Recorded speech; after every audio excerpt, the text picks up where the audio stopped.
we are vibrating at a higher level of consciousness, when we come together in the name of love, in the name of unity, in the name of harmony, that shifts in energy, powerful shifts in energy can happen. And so we don't have to make it all happen by ourselves, but we can tap into the power that's already ours. On Monday, I was reading some collected works from Martin Luther King, and he talked about this idea of power and love, and that too often history has gotten it wrong, that we think that these two things are opposites. And he says it's one of the great problems in history is that we have contrasted those two ideas as polar opposites. And he says that they depend upon one another. He said, what is needed is the realization that power without love is reckless and abusive. We have seen that.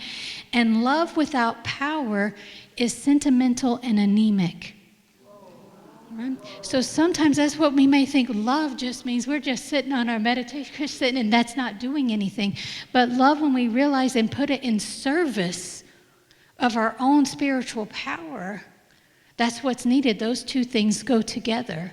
But too often they are divorced from one another, or they're perceived as divorced from one another. And this is what he says happens when they are at their best. Power at its best is love implementing the demands of justice. And justice at its best is power correcting everything that stands against love. And so I believe that's what this spiritual, you want me to say that last part again? And I can send you all this too. Yeah, I'll send it, baby, I'll send it. Power at its best is love implementing the demands of justice.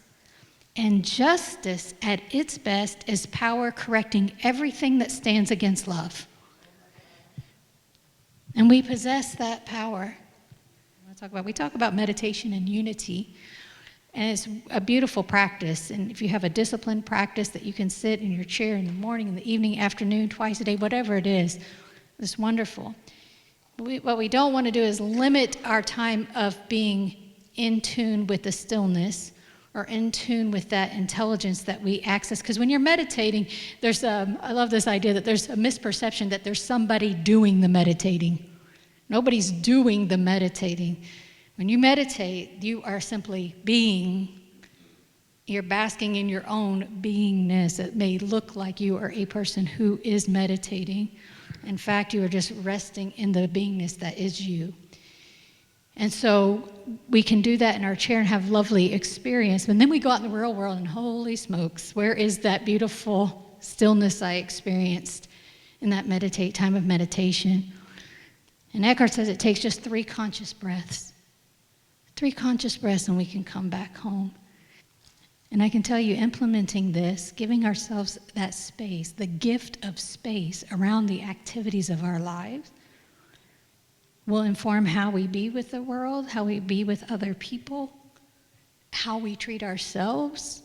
And it's really just a gift. And in that time that you set for yourself a couple minutes to do this breathing, there's nothing for you to do. It's not a time for you to brainstorm about how you're going to fix the next problem or prepare for something. It's just a time for you to rest in your own beingness. So I want to leave you with just one more quote because I love these. This is from Thomas Merton. So I say, yes, he says, you do not need to know precisely what is happening or exactly where it is all going. That's a good thing, right? What you need is to recognize the possibilities and challenges offered by the present moment and to embrace them with courage, faith, and hope. And the beautiful thing about that is when we are in spiritual community together, we don't have to possess all the courage all the time, all the faith all the time, all the hope all the time. We get to uplift one another. We get to walk one another home, as Ram Dass says. We get to support and witness each other. So thank you all for being a part of this beautiful work. Thank you so much, Cindy, again, for what you brought, and just be blessed. Thank you.